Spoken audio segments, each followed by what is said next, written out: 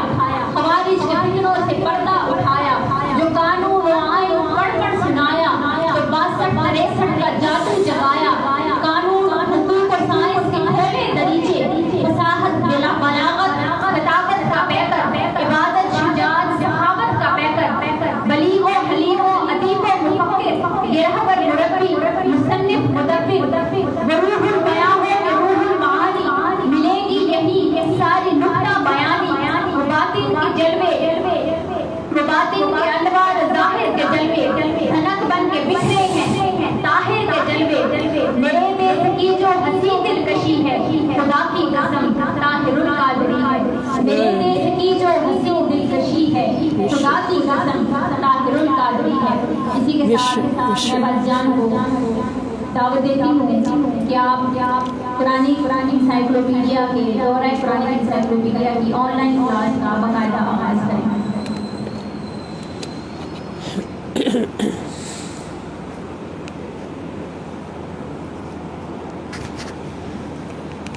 نحمدہ ونصلی ونسلم علی رسولہ النبی الامین الکریم الرؤوف الرحیم وعلی آلہ واصحابہ واولادہ وازواجہ المطہرین، اما بعد، اعوذ باللہ من الشیطان الرجیم، بسم اللہ الرحمن الرحیم، بحمد اللہ تعالی، اللہ رب العزت کے فضل و احسان اور نبی کریم رحمۃ للعالمین صلی اللہ تعالیٰ علیہ وآلہ وسلم کے فیض و کرم سے اور حضور علیہ السلام کے نالین پاک کے تصدق سے آج ہم بروز پیر 12 اکتوبر 2020 تحریک منہاج القرآن انٹرنیشنل کے پلیٹ فارم سے منہاج القرآن ویمن لیگ فیصل آباد کی جانب سے اپنی الہدایہ قرآن کلاس میں ایک عظیم سعادت حاصل کرنے کا آغاز کر رہے ہیں، اور وہ سعادت قرآن کریم میں موجود تقریباً 5000 سے زائد موضوعات، ان میں غوطہ زن ہونے کے لیے الموسوعہ القرآنیہ یعنی قرآنی انسائکلوپیڈیا، اس کا مکمل دور کرنے کا آج ہم آغاز کر رہے ہیں ترجمہ اور تفسیر کے ساتھ۔ اب یہ انسائکلوپیڈیا کیا ہے؟ جو کہ تحریک منہاج القرآن انٹرنیشنل کے بانی اور سرپرست اعلیٰ ہمہ جہتی اور رسول نما شخصیت حضور شیخ الاسلام پروفیسر ڈاکٹر محمد طاہر القادری مد ظلہ العالی کا تاریخ اسلام میں ایک عظیم تاریخ ساز شاہکار ہے۔ اس کا مکمل ترجمہ و تفسیر کے ساتھ دور کرنے کے لیے ہم نے ارادہ کیا۔ اللہ رب العزت نے اس ارادے میں برکت عطا فرمائی، کیونکہ جب کوئی بھی اللہ کا بندہ خلوص نیت کے ساتھ اللہ رب العزت سے صراط مستقیم پر استقامت مانگتا ہے، صراط مستقیم پر چلنے کی استطاعت مانگتا ہے، خیرات مانگتا ہے، تو خدا کی قسم رب ذوالجلال اس کے لیے راستے آسان فرما دیتا ہے۔ اور آج ہم اسی راستے کے لیے اللہ رب العزت سے طلبگار ہوئے تھے، تو اللہ پاک نے ہمیں اس کے آغاز کی آج توفیق عطا فرمائی۔ ساتھیو، یہ ایک مسلمہ حقیقت ہے کہ حضور شیخ الاسلام پروفیسر ڈاکٹر محمد طاہر القادری مد ظلہ العالی کا امت مسلمہ پر بہت بڑا احسان ہے کہ آپ نے تحریک منہاج القرآن کا آغاز فرمایا اور اس تحریک کے اعلیٰ مقاصد کے تحت اس تحریک کو چلایا۔ اور آج ہم دیکھتے ہیں کہ وہ سارے کے سارے اہداف اور مقاصد جو تحریک کے آغاز میں حضور شیخ الاسلام نے منتخب فرمائے، تو خدا کی قسم پوری دنیا دیکھ رہی ہے، عالم اسلام بھی دیکھ رہا ہے اور غیر بھی دیکھ رہے ہیں کہ حضور شیخ الاسلام نے اپنی ذات کو قربان کر کے، اپنے آرام کو قربان کر کے، اپنی صحت کو قربان کر کے اور پتہ نہیں کتنی قربانیاں دے کر ان سارے مقاصد کو حد کمال تک پہنچایا ہے۔ اور پھر ایسے ایسے ہیرے پیدا فرما دیے ہیں اپنے شاگردوں میں اور اپنے کارکنان میں، ایسے ایسے ہیرے پیدا فرما دیے ہیں کہ جو انشاءاللہ الکریم اس مشن کو اور ان مقاصد کے حصول کو تا قیامت جاری رکھیں گے۔ اس طرح کے ہیرے اور پیدا ہوتے رہیں گے، اور وہ مقاصد جو حضور شیخ الاسلام نے تحریک منہاج القرآن کی بنیاد بنائے اور جن کے لیے ساری زندگی وہ کاوشیں فرمائیں کہ ہمارے پاس الفاظ نہیں کہ ہم اپنے شیخ کی ان کاوشوں کو بیان کر سکیں، ان کی حد بندی کر سکیں، ان کا احاطہ کر سکیں کہ جو اسلام اور مسلمین پر حضور شیخ الاسلام نے کاوشیں فرمائیں اور احسان فرمائے، احسانات فرمائے۔ ان اہداف اور مقاصد میں سب سے پہلا ہدف جو ہے وہ تعلق باللہ، جس کا مطلب ہے کہ اللہ تعالیٰ کے ساتھ بندوں کا تعلق مضبوط سے مضبوط کرنا۔ اور دوسرا مقصد ہے ربط رسالت، یعنی ایسے ایسے وسائل پیدا کرنا کہ پوری امت مسلمہ کا تعلق اپنے پیارے نبی حضرت محمد رسول اللہ صلی اللہ تعالیٰ علیہ وآلہ وسلم کے ساتھ اتنا مضبوط ہو جائے کہ ایک لمحے کے لیے بھی وہ تعلق کمزور نہ پڑ سکے، اور دنیا میں اور آخرت میں حضور علیہ السلام کے ساتھ تعلق انتہائی مضبوط رہے، کیونکہ یہی تعلق ہے، ربط رسالت ہے، جو ایک مومن کو حسین ابن علی بنا دیتا ہے، جو ایک مومن کو خالد بن ولید بنا دیتا ہے، جو ایک مومن کو محمد ابن قاسم بنا دیتا ہے، اور جو ایک مومن کو ابن العربی اور ارطر المجاہد بنا دیتا ہے۔ اور آج کے دور میں ہم دیکھتے ہیں کہ جو ایک مومن کو حضور شیخ الاسلام ڈاکٹر طاہر القادری بنا دیتا ہے۔ اور تیسرا مقصد اس تحریک کا رجوع الی القرآن، جو آج ہمارا موضوع ہے، ہماری کلاس کا مقصد ہے رجوع الی القرآن، یعنی قرآن کی طرف صرف تلاوت کے لیے اور ثواب کے لیے رجوع نہیں کرنا، بلکہ قرآن کے ملنے کے مقصد کو پورا کرنا۔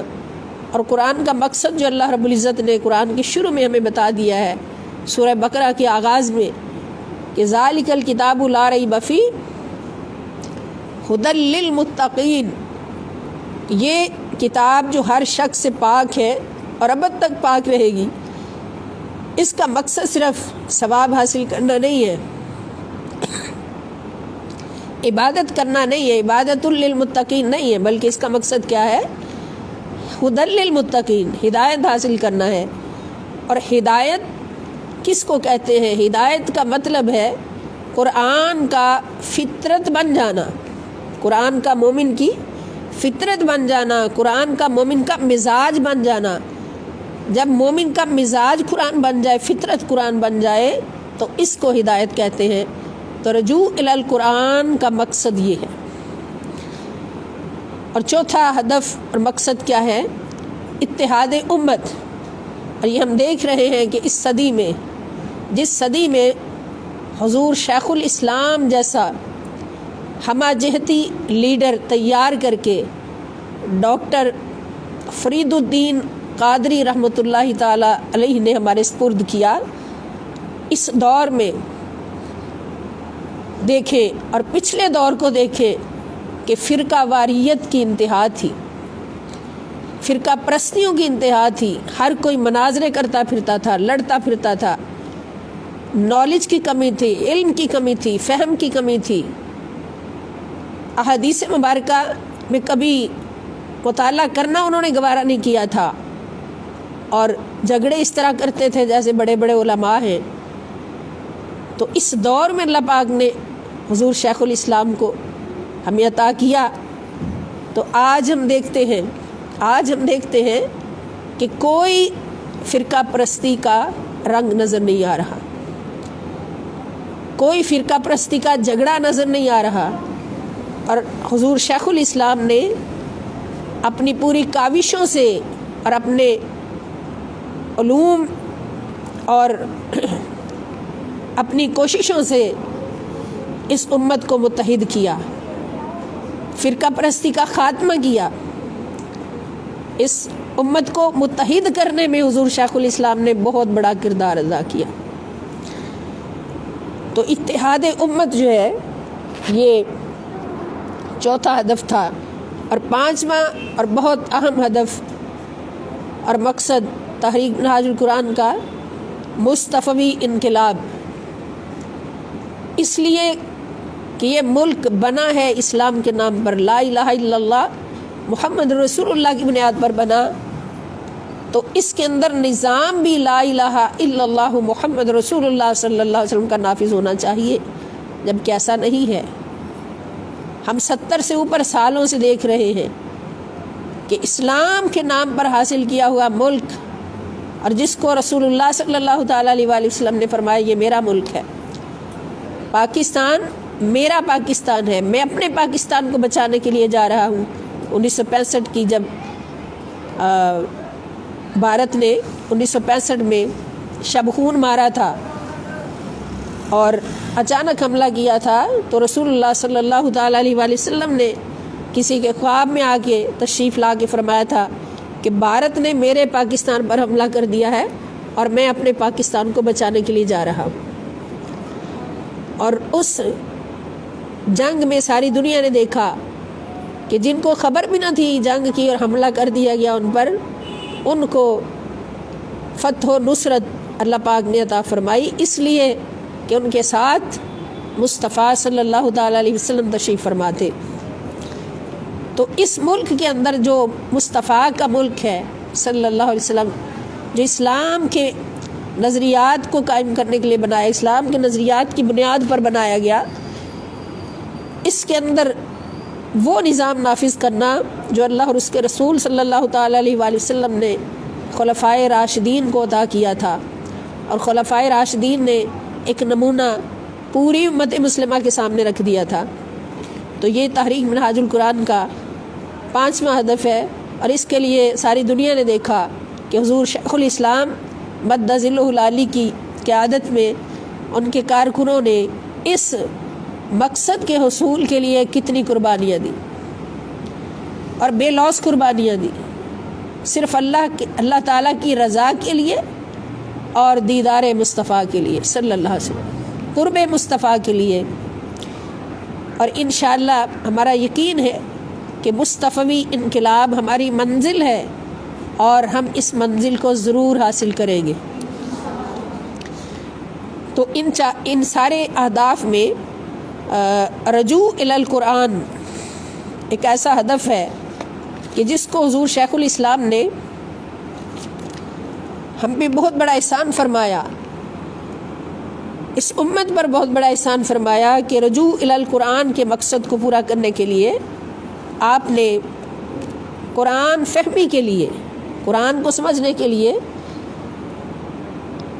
بے شمار کتابیں تصنیف فرمائیں، جہاں دوسری ہزاروں کتابیں تصنیف فرمائیں، تو ان کے ساتھ ساتھ قرآنی انسائکلوپیڈیا کی شکل میں علم قرآن کی بھی ایسی کلید ہمیں عطا کر دی تیار کر کے کہ جو طالبان علم قرآن کے لیے تمام قرآنی علوم و معارف اور مطالب و مضامین کے لیے دروازہ کھولتی ہے۔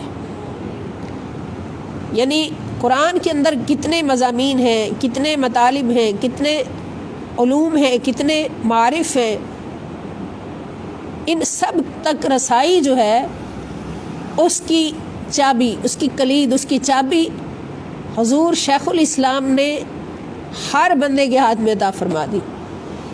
ویسے قرآن سمجھنے کے لیے، قرآن کو سمجھنے کے لیے صرف ہم سوچتے تھے کہ ان کو ہی قرآن کی ساری سمجھ ہے جو باقاعدہ قرآن کے عالم ہیں، جو ترجمہ و تفسیر کے ساتھ قرآن پڑھتے ہیں، اور ہم کوئی بھی مسئلہ عوام جو ہیں تو مسائل پوچھنے کے لیے ان کے پاس جاتے تھے۔ یہ میں آپ کو ذرا تھوڑی سی ڈیٹیل بتانا چاہتی ہوں۔ ان کے پاس جاتے تھے، مثلا کسی موضوع پر قرآن کا حوالہ ہمیں چاہیے، کسی موضوع پر قرآن کی آیات چاہیے، تو ہم کیا کرتے تھے، فلاں عالم دین کے پاس چلیں، وہ ہمیں بتا سکتا ہے۔ اب علماء دین کا حال کیا کہ علماء دین مختلف مسالک کے، کوئی ایک اہل سنت کے عالم کے پاس گیا، اس نے اپنی تفسیر بتا دی، اپنی پسند کی آیات کا حوالہ دے دیا، کوئی اہل حدیث کے پاس گیا، انہوں نے اپنی پسند کی آیات کا حوالہ دے دیا، کوئی اہل دیوبند کے پاس گیا، انہوں نے اپنی پسند بتا دی، اور کوئی اہل تشیع کے پاس گیا، انہوں نے اپنی پسند بتا دی۔ تو اب وہ بندہ پریشان ہو گیا کہ میں کس کی بات مانوں اور کس کو چھوڑوں، بتائیں ایسا ہوتا تھا یا نہیں ہوتا تھا؟ تو حضور شیخ الاسلام کا کتنا بڑا احسان کہ حضور شیخ الاسلام نے ان سارے مسائل کا حل کس طرح سے پیش فرما دیا کہ قرآن کریم کا اتنا گہرائی سے مطالعہ فرمایا، خود اتنا گہرائی سے مطالعہ فرمایا کہ قرآن میں سے 5000 سے زائد موضوعات کو الگ الگ کیا،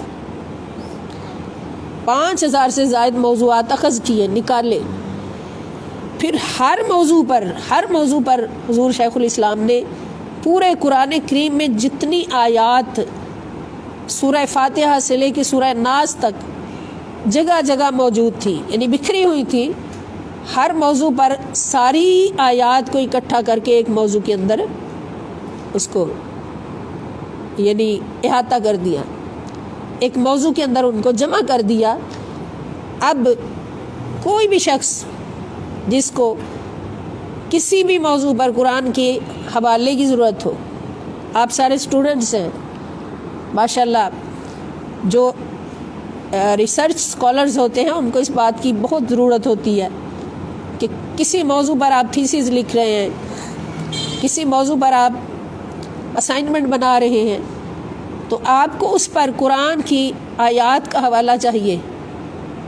تو پھر اب آپ ذرا بتائیں کہ یہ کام آسان کتنا ہو گیا، آسان ہوا یا نہیں ہوا کہ آپ کو ایک موضوع پر قرآن کی آیات چاہیے، حوالے چاہیے، تو آپ فوراً آ کے حضور شیخ الاسلام کا دیا ہوا تحفہ پکڑتے ہیں اور اس کی پہلی جلد کھولتے ہیں، اس کے اندر 5000 موضوعات تفصیل سے لکھے ہوئے ہیں، 400 صفحات کے اندر صرف موضوعات لکھے ہوئے ہیں، نام لکھے ہوئے ہیں، اور ان موضوعات میں سے اپنا موضوع نکالتے ہیں، صفحہ نمبر دیکھتے ہیں، اور جس جلد کے اندر وہ موضوع ہے وہ جلد اٹھاتے ہیں، اس کو کھولتے ہیں، قرآن کریم میں جتنی آیات آپ کے موضوع سے ریلیٹ ہیں وہ ساری کی ساری آپ کو ایک جگہ جمع مل جاتی ہے۔ اب بتائیں ایسا کام آج تک کسی نے کیا؟ یہ اللہ رب العزت کا انتخاب ہوتا ہے، جس سے جو کام کروانا ہوتا ہے اللہ پاک اس کو اس قابل بنا کے پیدا کرتا ہے. اور اتنا بڑا کام جو کرنے والا ہو وہ کوئی عام شخص تو نہیں ہو سکتا، وہ خاص الخواص میں سے ہوتا ہے، جس کا انتخاب پیدا ہونے سے بھی پہلے اللہ پاک نے کر لیا ہوتا ہے، وہ ان خاص الخواص ہستیوں میں سے ہوتا ہے. تو یہ حضور شیخ الاسلام کا کارنامہ کہ انہوں نے طالبان علم قرآن کے لیے تمام قرآنی علوم و معارف اور مطالب و مضامین کا دروازہ کھول دیا، ایسی کلید عطا فرما دی کہ ہر عام شخص کے لیے بھی خاص شخص کے لیے بھی قرآن کریم کو سمجھنا بھی آسان ہو گیا، اور قرآن کو سمجھنا بھی آسان ہو گیا، اور قرآن کے ہر مضمون تک پہنچنا غوطہ-زن ہونا بھی آسان ہو گیا. دوستو، اس صحیفہ ہدایت کے نزول کا اصل مقصد انسانیت کو صراط مستقیم پر گامزن کرنا تھا، اور انسان کو بطور اشرف المخلوقات اس مقام و مرتبہ پر فائز کرنا تھا جس کے لیے اس کی تخلیق عمل میں لائی گئی. اللہ کریم نے 4 قسمیں کھانے کے بعد اس مقام کا ذکر فرمایا. کون سا مقام؟ لقد خلقنا الانسان فی احسن تقویم. اور اس عرفہ والا مقصد کے حصول کا راستہ آیات قرآنیہ پر گہرے غور و خوض، تدبر و تفکر اور اس پر عمل درآمد سے ہی نکلتا ہے.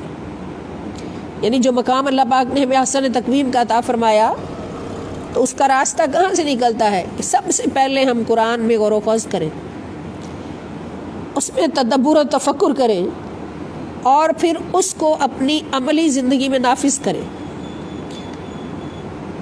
اور جو لوگ ایسا نہیں کرتے، فقط قرآن کو لیا، ثواب کے لیے پڑھا، الماری میں رکھ دیا، اس پر پیارے پیارے گلاب چڑھائے، خوشبوئیں لگائیں اور الماری میں رکھ دیا، کیا یہ مقصد ہے صرف قرآن ملنے کا؟ کوئی فوت ہو گیا، قرآن اٹھایا، پڑھا، اس کو ثواب کر دیا. اور اتنی عظیم کتاب جو خدا کا نور ہے، اللہ کی وحی ہے، اللہ کا کلام ہے، اس کو ملنے کا جو مقصد ہے اس کو کبھی تکا بھی نہیں، دیکھا بھی نہیں. قرآن ثواب کے لیے پڑھتے رہے اور زندگی میں اپنی منمانیاں کرتے رہے، اپنی زندگی کو اپنی نفسانی خواہشات کے تابع کرتے رہے، اپنی رسوم کے تابع کرتے رہے، اور قرآن کو فقط ثواب کے لیے پڑھا. تو اللہ رب العزت ان لوگوں کے بارے میں قرآن میں فرماتے ہیں کہ افلا یتدبرون القرآن ام علی قلوب اقفالها، کہ کیا یہ لوگ قرآن میں غور و فکر نہیں کرتے؟ یعنی جن لوگوں کی زندگی قرآن پڑھ کر بھی نہیں بدلتی، جن کی زندگیوں میں قرآن پڑھ کر بھی 100 بار قرآن پڑھ کر بھی زندگی میں انقلاب نہیں آتا، ان کی سیرت میں انقلاب نہیں آتا، ان کے اخلاق و کردار میں انقلاب نہیں آتا. افلا یتدبرون القرآن، کیا یہ قرآن میں غور و فکر نہیں کرتے؟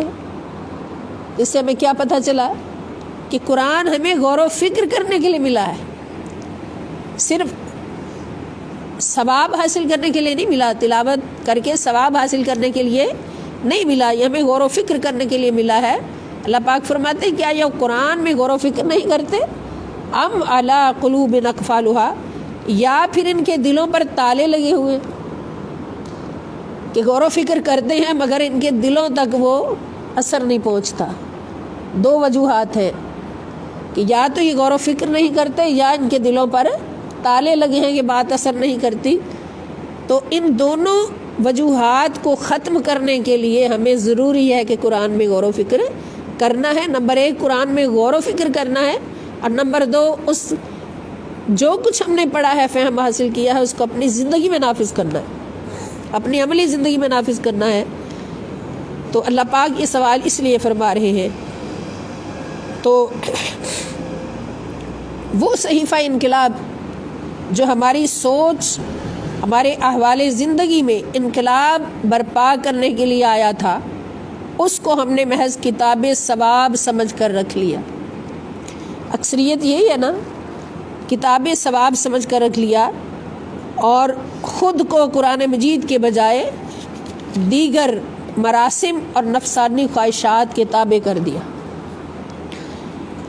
ان حالات میں اس بات کی اشد ضرورت تھی دوستو، ان حالات میں اس بات کی اشد ضرورت تھی کہ عوام الناس کو بالعموم اور پڑھے لکھے طبقے کو بالخصوص قرآن فہمی کی طرف راغب کیا جائے۔ یہ اللہ تعالیٰ ڈیوٹی لگاتے ہیں، اسی لیے انبیاء کرام کو اتارا گیا تھا، دنیا کو راغب کرنے کے لیے، ہدایت کی طرف۔ تو اس مقصد کے لیے اللہ کریم نے حضور شیخ الاسلام کا انتخاب فرمایا۔ اب اس صدی میں جو کہ ایمان پر اور اخلاق پر ہزاروں آزمائشوں کی صدی ہے، ایمان پر کتنی آزمائشیں ہیں، اخلاق پر کتنی آزمائشیں ہیں،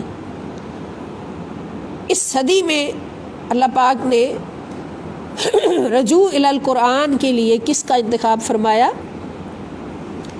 حضور شیخ الاسلام ڈاکٹر محمد طاہر القادری مد ظلہ العالی کا۔ اور حضور شیخ الاسلام نے تجدید دین اور احیاء اسلام کی جد و جہد کے آغاز میں ہی جو اہداف اور مقاصد مقرر فرمائے تھے، ابھی جو میں نے بیان کر دیا آپ کے سامنے، ان میں سے ایک بنیادی مقصد رجوع الی القرآن بھی رکھا۔ اس لیے اپنی جد و جہد کا نام بھی آپ نے کیا رکھا؟ منہاج القرآن۔ آپ کی جد و جہد کا نام کیا ہے؟ منہاج القرآن رکھا، اور امت کا قرآن فہمی سے ٹوٹا ہوا تعلق جوڑ دیا۔ اس طرح سے امت کا قرآن فہمی سے ٹوٹا ہوا تعلق جڑ گیا۔ یہ اللہ کا کرم، یہ بھی ایک مسلمہ حقیقت ہے جو ہر مسلمان کو خواہ کسی بھی فرقے سے تعلق رکھتا ہو، یہ ماننا پڑے گا کہ یہ حضور شیخ الاسلام کا بہت بڑا احسان ہے امت مسلمہ پر۔ یہ انسائکلوپیڈیا حضور شیخ الاسلام کے نصف صدی کے مطالعہ قرآن کا نچوڑ ہے، اور یہ محنت حضور شیخ الاسلام نے کس کے لیے کی ہے؟ نصف صدی تک قرآن کا مطالعہ کرنے کے بعد جو نچوڑ ملا ہے ڈاکٹر محمد طاہر القادری کو، وہ آپ کے سامنے انسائکلوپیڈیا کی صورت میں پڑا ہے۔ ہمارے پاس الفاظ نہیں کہ ہم اپنے شیخ کے سنات کا ذکر بھی، اس کا حق بھی ادا کر سکیں، اپنے شیخ کی کاوشوں اور قربانیوں کو بیان بھی کر سکیں، ان کے احسانات کو ہم بیان کر سکیں۔ ہمارے پاس وہ الفاظ نہیں ہے۔ میں اس قابل ہی نہیں سمجھتی خود کو کہ میں بیان کر سکوں کہ میرے شیخ نے ہمارے لیے کیا کچھ کیا ہے۔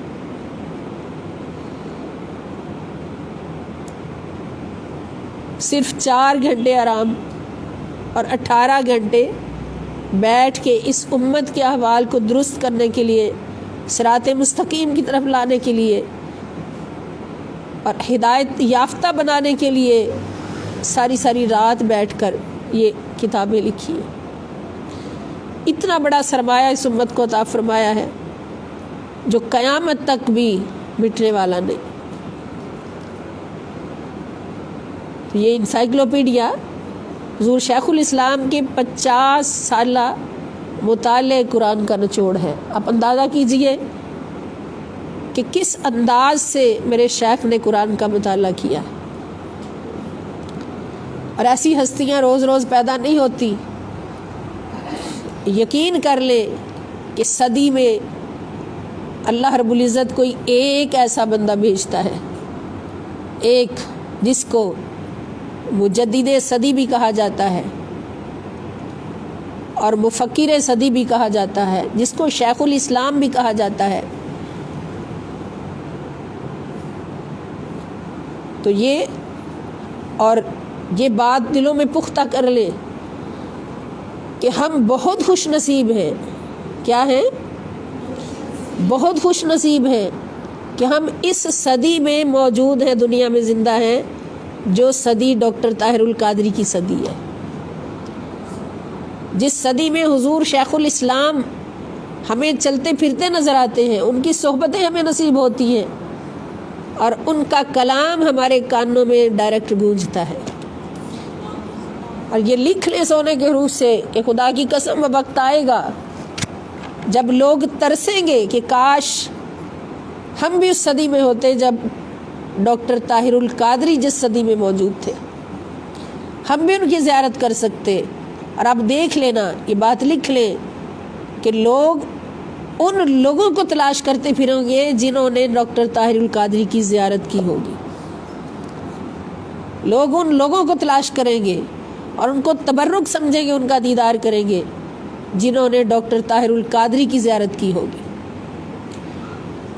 ڈاکٹر طاہر القادری مدہ ظلہ العالی کی صحبتیں جن کو ملی ہوں گی، تو پھر ہماری خوش قسمتی کہ ہم اس دور میں زندہ ہیں اور ہمیں فخر اس بات پر ہے کہ ہماری نسبت ڈاکٹر طاہر القادری کے ساتھ ہے. اور اس کے ثبوت آپ کے سامنے موجود ہیں. ابھی یہ قرآن کا انسائکلوپیڈیا ہمارے سامنے 8 جلدوں میں موجود ہے. ابھی احادیث کا انسائکلوپیڈیا بھی آنے والا ہے اور اس کی جلدیں غالباً 20 جلدوں میں ہے. وہ 20 جلدوں میں یا اس سے بھی زیادہ. وہ بھی جب میدان میں آئے گا تو پھر بڑے بڑے تکتے رہ جائیں گے کہ آیا ان 50 سالوں میں ڈاکٹر طاہر القادری نے قرآن کا مطالعہ کیا ہے یا حدیث کا کیا ہے. ان دونوں کا اتنا گہرائی سے مطالعہ کرنا اتنے تھوڑے ٹائم میں کسی کے بس کی بات نہیں ہے. یہ وہی ہوتا ہے جو اللہ کی بارگاہ سے انمول ہو کر آتا ہے. علم لدنی ہر لمحہ اس کے مقدر میں ہوتا ہے. یہ کام ہر کوئی نہیں کر سکتا. اس لیے اپنے آپ کو خوش قسمت سمجھیں اور اس مشن کے ساتھ شامل ہو کر، اس تاریخ کے ساتھ شامل ہو کر اپنی زندگی کا مقصد بنا لیں کہ آخری دم تک تحریک منہاج القرآن کے ساتھ مل کر دین کی خدمت کا فریضہ انجام دینا ہے. اور آپ سب کی خوش قسمتی ہے کہ اللہ پاک نے آپ کو ایسے ادارے میں بھیجا جہاں حضور شیخ الاسلام کا دیدار بھی ہوتا ہے اور صحبتیں بھی ملتی ہیں. احاطہ کیا گیا ہے صرف، اور آپ کو یہ بتایا گیا پہلے بھی کہ صرف موضوعات کی فہرست 4 مشتمل ہے. یعنی پہلی جلد میں 400 صفحات پر صرف موضوعات لکھے ہوئے ہیں، قرآن میں جو موضوعات ہیں. اب اس کی ساری جلدوں کا تھوڑا سا تعارف میں پیش کروں گی کہ پہلی جلد جو ہے اس کے اندر ایمان باللہ یعنی جو موضوعات ہیں، تو موضوع کا سٹارٹ جو ہے، موضوعات کا سٹارٹ اللہ رب العزت پر ایمان سے شروع کیا گیا ہے. تو پہلی جلد میں ایمان باللہ، وجود باری تعالی، عقیدہ توحید اور اس کی ضروری متعلقات، ان موضوعات پر مکمل آیات موجود ہیں پہلی جلد میں. اور دوسری جلد میں شرک اور اس کا بطلان، جیسے شرک ہر رولا ڈال دیتے ہیں، شور مچا دیتے ہیں. آپ حرمین شریفین جاتے ہیں تو وہاں پر آپ نے نبی پاک صلی اللہ علیہ وسلم کے ساتھ منسوب کسی چیز کو چوم لیا، فوراً یہ شرک کر دیا. وہاں پہ روضہ پاک کے سامنے کھڑے ہیں، ہم نے پشت نہیں کی، پشت اپنی پیچھے کو رکھی، چہرہ ادھر رکھا، پیچھے کو جانا شروع کر دیا، شرک کر رہے ہیں. کئی برکت کے لیے اپنا دوپٹہ لگا لیا، رومال لگا لیا، شرک کر رہے ہیں. یعنی ہر بات کو شرک. لیکن حضور شیخ الاسلام نے شرک اور اس کے بطلان پر ایک باب قائم کر کے موضوع کی آیات کو اکٹھا کر کے ہر چیز کو واضح فرما دیا کہ شرک کیا ہے۔ اب یہ موضوعات جو میں بول رہی ہوں یہ مین موضوعات ہیں، ان کے تحت بھی سینکڑوں وہ جیسے ہم پوائنٹس بنا لیتے نا کہ شرک ہے کیا اور کس چیز میں شرک ہوتا ہے، شرک کی حقیقت کیا ہے، تو اس طرح بے شمار موضوعات ان کے تحت میں بنے ہوئے ان کے ذیل میں۔ پھر ایمان بالرسالت، یہ دوسری جلد، ایمان بالرسالت، ایمان بالکتب، ایمان بالملائکہ، ایمان بالتقدیر یعنی بالقدر، اور ایمان بالآخرت، یہ ان موضوعات پر مشتمل ہے دوسری جلد۔ یہ جلدیں آپ کے سامنے پڑی ساری۔ اور تیسری جلد جو ہے اس میں احوال قیامت، عبادات، معاملات، حقوق و فرائض، سائنس اور ٹیکنالوجی، سائنس اور ٹیکنالوجی۔ اب یہ تو سب کو پتہ ہے نا کہ ساری کائنات کے سارے علوم جو ہیں وہ قرآن میں موجود ہیں۔ اب ان کو نکالنا اور سمجھنا یہ اپنی اپنی استطاعت کی بات ہے۔ تو سائنس اور ٹیکنالوجی بھی، اس پر بھی آپ کو آیات ملیں گی جلد سوئم میں۔ اور جلد چہارم جو ہے وہ مشتمل ہے امن و محبت، عدم تشدد، غیر مسلموں کے ساتھ حسن سلوک اور قصص الانبیاء جیسے موضوعات پر، چوتھی جلد میں۔ اور پانچویں جلد اس کے اندر حکومتی سیاسی نظام، نظام عدل، اقتصادیات، جہادیات، غزوات اور ابجدی اشاریہ، یعنی غزوات تک تمام موضوعات ہیں۔ اور اس کے بعد ابجدی اشاریہ کا مطلب کہ حروف تہجی کے اعتبار سے الفاظ جو ہیں قرآن کریم میں ان کے اشاریہ بھی آپ کو ملیں گے، ان کے معنی اردو میں ان کے تراجم ملیں گے۔ اور اس کے بعد چھٹی سے آٹھویں جلد، اس میں قرآن کریم الفاظ قرآن کا جمع اشاریہ ہے، یعنی قرآن میں جتنے الفاظ آئے ہیں ان سب کا اشاریہ ہے، یعنی ان کے معنی اردو میں لکھے ہوئے آپ کو ملیں گے۔ تو یہ شاہکار ہے کس کا؟ یہ حضور شیخ الاسلام پروفیسر ڈاکٹر محمد طاہر القادری مدہ ذلہ العالی کا۔ تو اللہ رب العزت کا ہم کروڑوں بار شکر ادا کرتے ہیں کہ اللہ پاک نے ہمیں حضور شیخ الاسلام کے ساتھ وہ نسبت عطا فرمائی ہے کہ جس نسبت میں صرف نام نہیں ہوتا، کام بھی ہوتا ہے۔ اور اللہ رب العزت کے ہاں نام سے پہلے کام دیکھا جاتا ہے۔ تو اللہ پاک سے ہم دعا کرتے ہیں کہ وہ نہ صرف امت مسلمہ اور پوری انسانیت کے لیے اس قرآنی انسائکلوپیڈیا کو رشد و ہدایت کا ذریعہ بنائے، بلکہ یہ مخلوق خدا کے لیے رضائے الہی اور رضائے رسول پاک صلی اللہ علیہ وسلم کے حصول اور حسن آخرت کا بہترین ذریعہ بھی ثابت ہو۔ حضور شیخ الاسلام کی زندگی میں اللہ پاک کروڑوں برکتیں عطا فرمائیں، ان کے فیوز و برکات میں کروڑوں برکتیں عطا فرمائیں، اور ان کے ساتھ مل کر جنہوں نے یہ کام کیا ان کو کتنا بڑا شرف ملا کہ اس کو ہم بیان ہی نہیں کر سکتے، وہ ہماری حد نگاہ سے بھی بڑھ کر ہے۔ تو ان کو بھی اللہ پاک دنیا اور آخرت میں اپنا اور اپنے پیارے حبیب صلی اللہ تعالی وسلم کا قرب نصیب فرمائیں اور اس پر جزائے خیر عطا فرمائیں۔ تو آج چونکہ کلاس کا ہمارا آغاز ہے، افتتاح ہے، آج ہماری اوپننگ سیریمنی ہے، تو اس میں ہم اپنی کلاس کا آغاز بھی کر لیں گے۔ جو کچھ ہم نے پڑھنا ہے روز، یعنی قرآن انسائکلوپیڈیا کا دور کرنا ہے، یہ سب کچھ آپ سمجھ چکے ہیں ترجمہ اور تفسیر کے ساتھ اور موضوعات کے اعتبار سے۔ جب ہم موضوعات کے اعتبار سے چلتے ہوئے ان 8 جلدوں کا دور کریں گے تو پھر اس کا نتیجہ کیا نکلے گا کہ ہم ترجمہ اور تفسیر کے ساتھ پورا قرآن پڑھ لیا ہے، لیکن اس طرح سے نہیں پڑھا کہ ہمیں پتہ ہی نہیں کس موضوع پر کون سی آیت کہاں پہ ہے۔ اس طرح پڑھا ہے کہ ترجمہ اور تفسیر پڑھنے کے ساتھ ساتھ ہمیں یہ بھی پوری طرح علم ہو گیا ہے کہ قرآن کے کس موضوع پر کون کون سی آیات ہیں اور ایک جگہ پر اکٹھی ہے۔